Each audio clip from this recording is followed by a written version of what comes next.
Hello friends, మునగాకు egg fried rice చాలా బాగుంటుంది. డిఫరెంట్గా ట్రై చేయండి తప్పకుండా. మునగాకు తినని వాళ్ళు కూడా ఇష్టంగా తినేస్తారు, ఎందుకంటే కనిపించదు, ఆయిల్లో మంచిగా ఫ్రై అయిపోతుంది.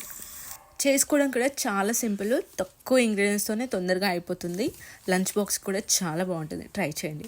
ముందుగా ఆయిల్ వేసుకోవాలి. ఆయిల్ కొంచెం ఎక్కువ ఉంటేనే బాగుంటుంది. జీలకర్ర వేసుకొని ఆనియన్, పచ్చిమిర్చి, కరివేపాకు మంచిగా ఫ్రై అవ్వనివ్వాలి. దాంట్లోనే సాల్ట్, పసుపు కూడా వేసి మంచిగా ఫ్రై అయ్యాక మునగాకు వేసుకోండి. మునగాకు మంచిగా ఫ్రై అవ్వాలి, పచ్చివాసన పోయేంత వరకు. బాగా కలుపుకున్న తర్వాత ఎగ్స్ వేసుకోవాలి. మీరు 2-3 ఎన్నైనా వేసుకోవచ్చు. నేను 2 ఎగ్స్ అయితే వేసుకున్నాను. బాగా ఫ్రై చేశాక రైస్ ఉడకబెట్టుకున్నాను ముందుగానే, పొడి పొడిగా ఉండాలి రైస్. ఆ రైస్ దాంట్లో వేసి మంచిగా మిక్స్ చేసుకొని స్టవ్ ఆఫ్ చేసుకోవడమే. లాస్ట్లో కొత్తిమీర వేసుకోండి, చాలా బాగుంటుంది టేస్ట్. వీడియో నచ్చితే లైక్ చేయడం మర్చిపోకండి, సబ్స్క్రైబ్ చేసుకోండి ఫ్రెండ్స్ ప్లీజ్. టేస్ట్ అయితే నిజంగా చాలా బాగుంటుంది, ట్రై చేయండి.